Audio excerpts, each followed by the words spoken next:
दुनिया की सबसे खतरनाक जगहों में से एक, जहां तापमान -50 डिग्री तक गिर जाता है, जहां सांस लेना भी मुश्किल हो जाता है और जहां इंसान से ज्यादा मौसम जानलेवा होता है।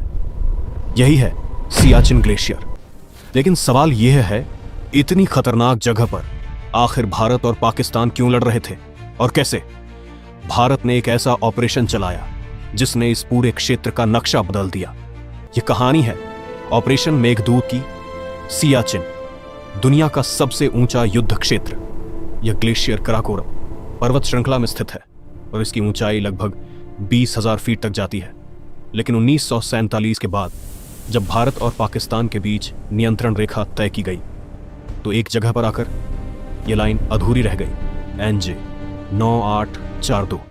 इसके बाद लिखा था thence north to the glaciers, यानी आगे की सीमा स्पष्ट रूप से तय नहीं की गई। और यही गलती आगे चलकर एक बड़े संघर्ष की वजह बनी। सियाचिन सिर्फ बर्फ का एक टुकड़ा नहीं है, ये एक रणनीतिक क्षेत्र है।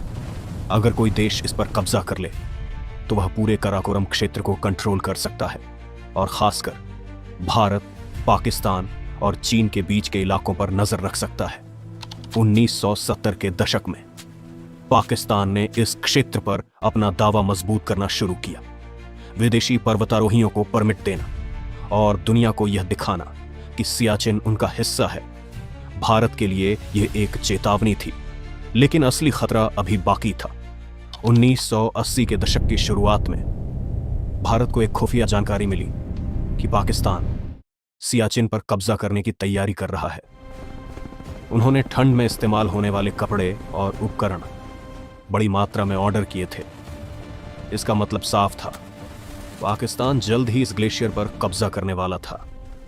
अगर ऐसा हो जाता तो भारत के लिए यह एक बड़ा रणनीतिक नुकसान होता। और यहीं से शुरू हुआ एक गुप्त मिशन। भारतीय सेना ने फैसला किया कि उन्हें पाकिस्तान से पहले सियाचिन पर कब्जा करना होगा। लेकिन यह आसान नहीं था। -50 डिग्री तापमान, बर्फीले तूफान, ऑक्सीजन की कमी, यह सब किसी भी मिशन को लगभग असंभव बना देता था।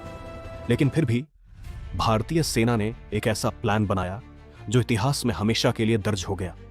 यह सिर्फ एक ऑपरेशन नहीं था, यह एक दौड़ थी। भारत और पाकिस्तान के बीच जो पहले पहुंचेगा वही इस ग्लेशियर का मालिक होगा। और आगे जो हुआ उसने इस युद्ध को दुनिया का सबसे अनोखा युद्ध बना दिया। अप्रैल 1984 भारतीय सेना ने एक गुप्त मिशन लॉन्च किया जिसका नाम था ऑपरेशन मेघदूत। यह सिर्फ एक ऑपरेशन नहीं था, यह एक रेस थी भारत और पाकिस्तान के बीच। जो पहले सियाचिन की ऊंचाइयों तक पहुंचेगा वही इस युद्ध को जीतेगा। इस मिशन की योजना बेहद गुप्त रखी गई। भारतीय सेना ने चुने अपने सबसे बहादुर और प्रशिक्षित सैनिक, जिन्हें ऊंचाई पर लड़ने का अनुभव था। लेकिन असली चुनौती दुश्मन नहीं था बल्कि प्रकृति थी। -50 डिग्री तापमान, बर्फीले तूफान और ऑक्सीजन की कमी हर कदम मौत के करीब ले जाता था। 13 अप्रैल 1984 भारतीय वायुसेना के हेलीकॉप्टर सियाचिन की ओर उड़ान भरते हैं। यह दुनिया के सबसे खतरनाक उड़ानों में से एक थी, क्योंकि इतनी ऊंचाई पर हेलीकॉप्टर उड़ाना लगभग असंभव होता है। हवा पतली होती है, इंजन कमजोर पड़ जाते हैं। लेकिन फिर भी भारतीय पायलट्स ने यह जोखिम उठाया और सैनिकों को सीधे ग्लेशियर पर उतारना शुरू किया। बर्फ से ढकी ऊंची चोटियां और उनके बीच भारतीय सैनिक उतरते हैं। यह सिर्फ लैंडिंग नहीं थी, यह इतिहास का एक टर्निंग पॉइंट था। सैनिकों ने तुरंत अपनी पोजीशन संभाली और ग्लेशियर के सबसे महत्वपूर्ण पॉइंट्स पर कब्जा करना शुरू किया। लेकिन यह मिशन आसान नहीं था। पाकिस्तान भी इसी योजना पर काम कर रहा था। उनके सैनिक भी सियाचिन की ओर बढ़ रहे थे, लेकिन भारत उनसे पहले पहुंच चुका था। और यही इस पूरे ऑपरेशन की सबसे बड़ी जीत थी। भारतीय सेना ने सियाचिन के सबसे ऊंचे और रणनीतिक स्थानों पर कब्जा कर लिया, जैसे बिलाफोंड ला, सियाला। ये ऐसे पॉइंट्स थे जो पूरे क्षेत्र को कंट्रोल करते थे। अब भारत ऊंचाई पर था और युद्ध में ऊंचाई का मतलब होता है एडवांटेज। लेकिन असली लड़ाई अभी बाकी थी। यहां दुश्मन से ज्यादा मौसम खतरनाक था। सैनिकों को बर्फीले तूफानों का सामना करना पड़ता था। कई बार -50 डिग्री तापमान में बिना हिले डुले रहना पड़ता था। ऑक्सीजन की कमी शरीर को धीरे धीरे कमजोर कर देती थी, लेकिन फिर भी भारतीय सैनिक डटे रहे। जब पाकिस्तान को पता चला कि भारत ने पहले ही सियाचिन पर कब्जा कर लिया है, तो उन्होंने भी जवाबी कार्रवाई शुरू की।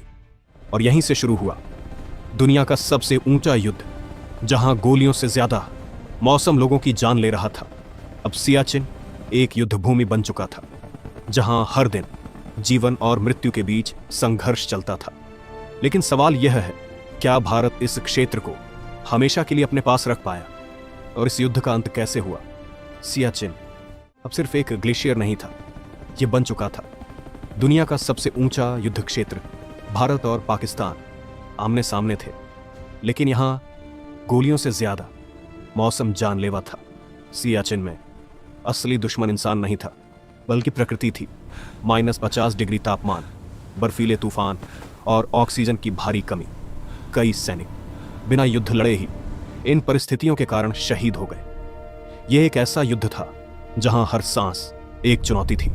कल्पना करो, हजारों फीट की ऊंचाई पर चारों ओर सिर्फ बर्फ, और बीच में भारतीय सैनिक जो दिन रात इस देश की रक्षा कर रहे थे, महीनों तक अपने परिवार से दूर, बिना किसी सुविधा के, सिर्फ एक लक्ष्य के साथ, देश की रक्षा। पाकिस्तान ने कई बार कोशिश की भारतीय पोस्ट्स को वापस लेने की, लेकिन हर बार भारतीय सेना ने उन्हें रोका। ऊंचाई पर होने का फायदा भारत के पास था पार्ट 2, और यही इस युद्ध की सबसे बड़ी ताकत बन गई। धीरे धीरे भारत ने सियाचिन पर अपनी पकड़ मजबूत कर ली, और आज भी भारतीय सेना दुनिया के सबसे कठिन हालात में इस क्षेत्र की रक्षा कर रही है। यह सिर्फ एक पोस्ट नहीं, यह एक प्रतीक है साहस और बलिदान का। लेकिन इस जीत की कीमत बहुत भारी थी।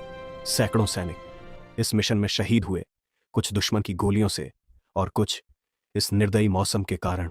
हर एक सैनिक की कहानी एक बलिदान की कहानी है, जो शायद कभी पूरी तरह बताई नहीं जा सकती।